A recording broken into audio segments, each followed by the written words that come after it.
What I wish clones would do. Yo, what's going on? So today I wanted to chat with you about the Avalon Bassline. And yeah, it's an expensive 303 clone, but it does something that I haven't seen other 303 clones do before. And maybe the Zoxes do it. I could be wrong on that. Please let me know. But yeah, it's the main reason why I don't regret buying it at all. And it's best to just hear it, so let's not waste any more time and get into it.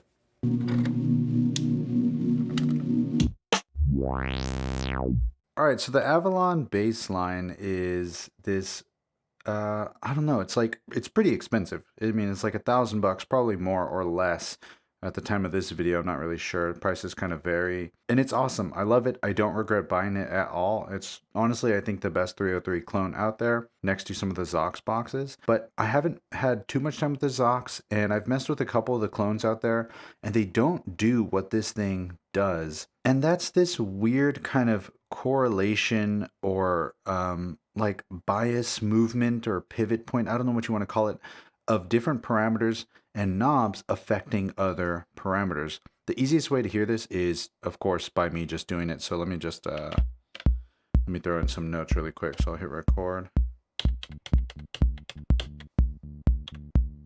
Okay, so let me mute this kick really quick. Okay, so check this out. This is our filter section, right? Open the filter, close the filter. And right now I'm using the SEM filter just because I like it so much more. So this is opening and closing our filter.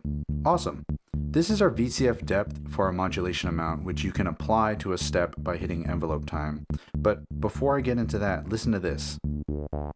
If I close the VCF depth and send it negative, it starts opening up the filter, even though that knob is still in the same position. And same is said if I go the other way, it starts closing the filter. So if I open this fully now, fully open is basically closed.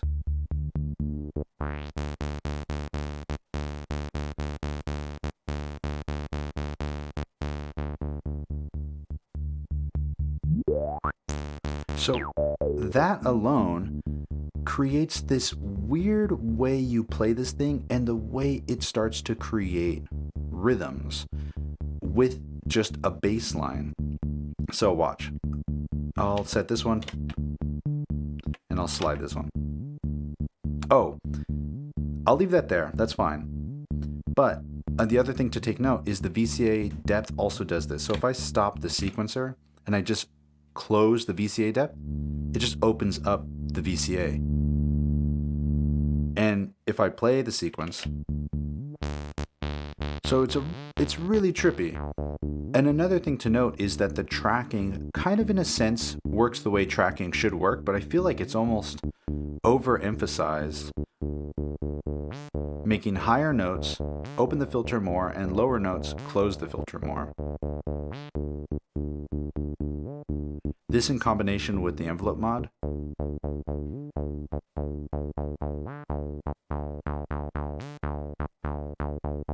and then you start adding the modulation envelope to things.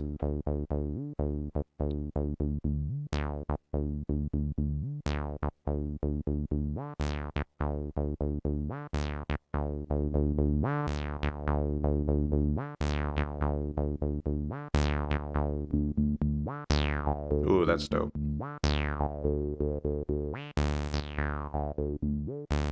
The higher I turn this up, the lower that closes.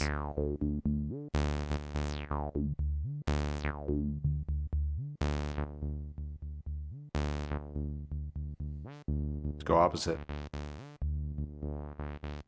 Throw a kick on this.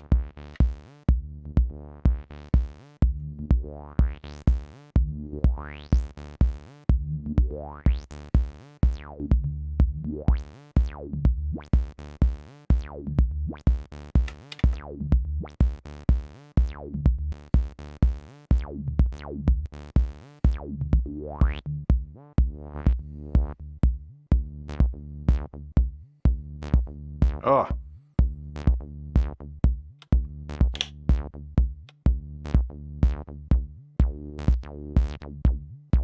And then you start moving this knob and it starts changing everything. Let's go negative.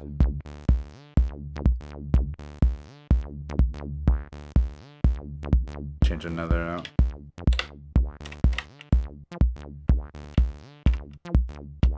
slide that one. Oh.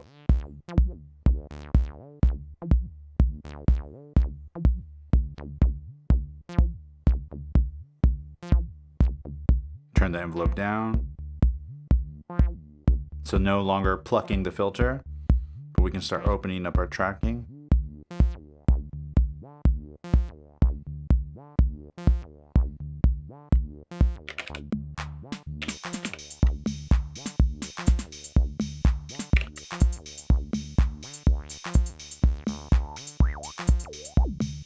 Add some sub.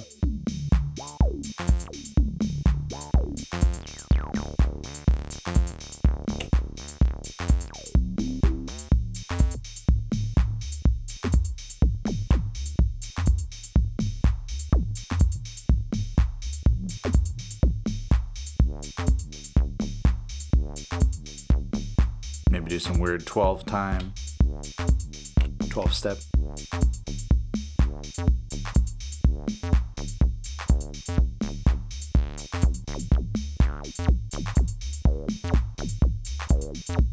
Let's record some more notes in there.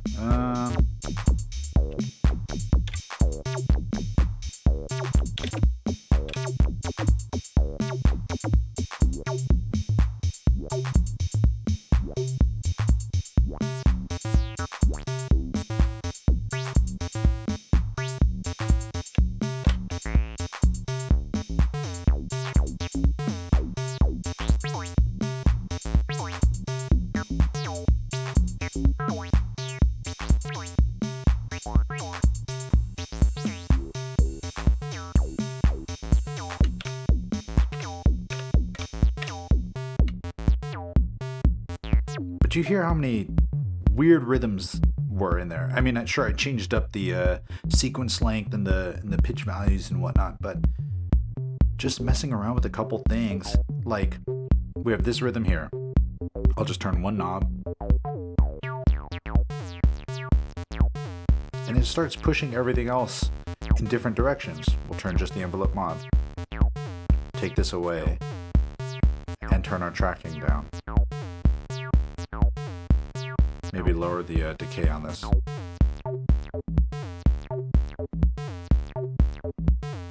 Put our filter at 12 and start closing this. And then go negative. And now that we have a lot of envelope modulation triggers going, let's push up the envelope mod to have them compete. Because this is trying to push it down, but then this is trying to push it up. Right, start slowing the attack on that.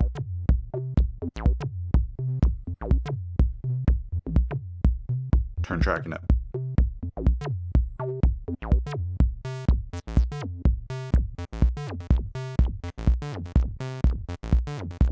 Ah, that's dope.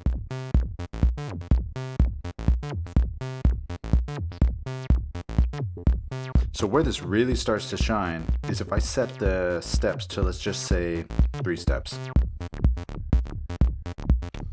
We'll have a mod envelope on here. And actually, you know what? We'll take it off of there.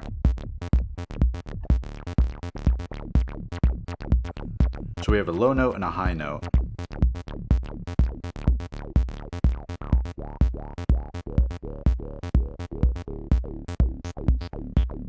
Listen to that. Oh man. And then turn tracking down.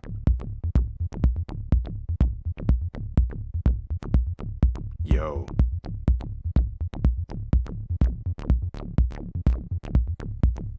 Raise the decay a little. Turn the resonance a little down. Yo, that is so dope.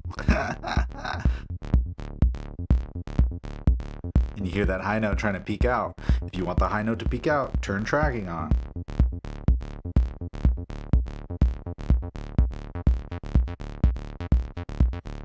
Little reso.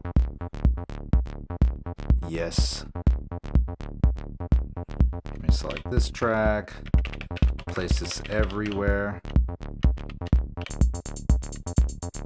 Oh my god, the swing on this is gnarly.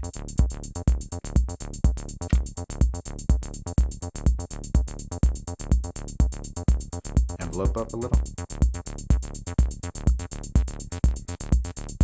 And then start pushing this negative.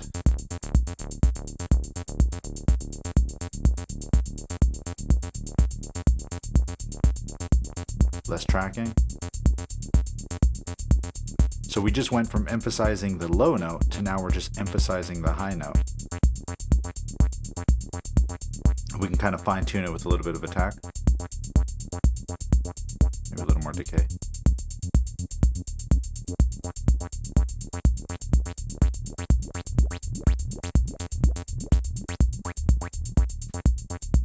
Yo. Some SEM in there.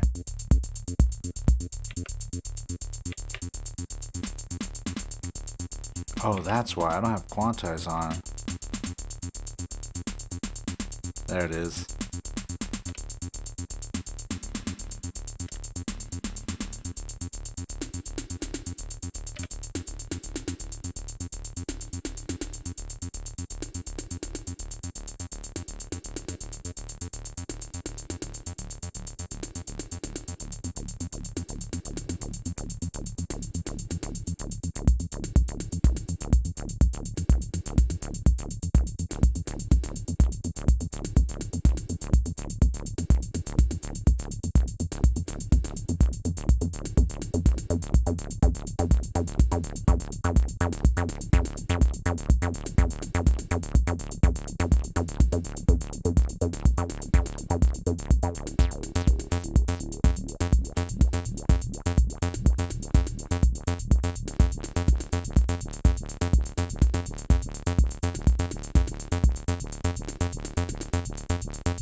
Dude, done.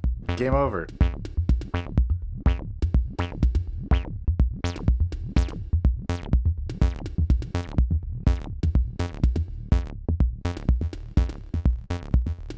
Dude, that sounds like a delay.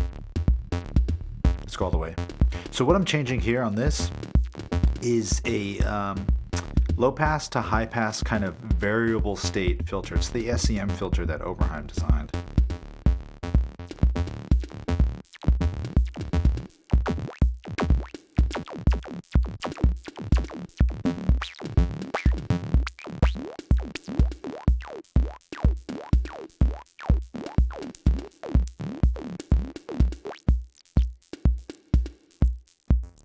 Bring in some more low end.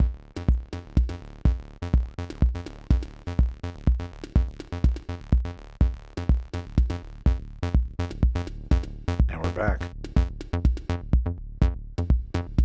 Listen to that. So right now we have a mod envelope here, and it's going faster than this can actually complete its cycle. So it actually is only triggering it once out of every 2 cycles, basically. So watch, if I start lowering the attack, now it's actually able to hit 2 times. But if I go a little higher, or if you go even higher,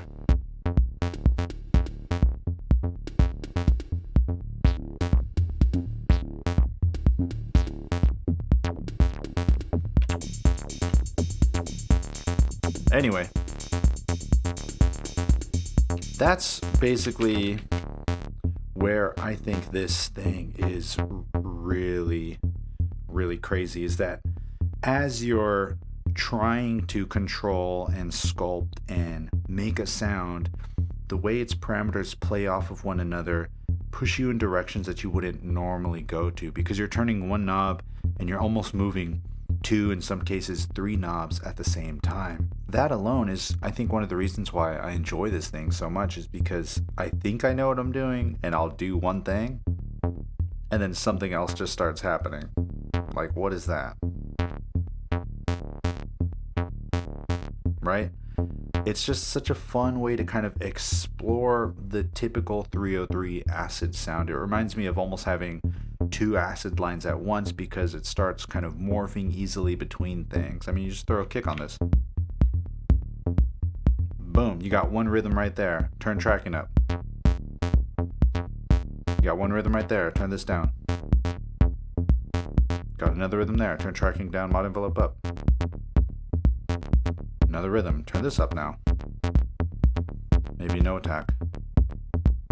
Another rhythm right there. Turn this down. Then this up.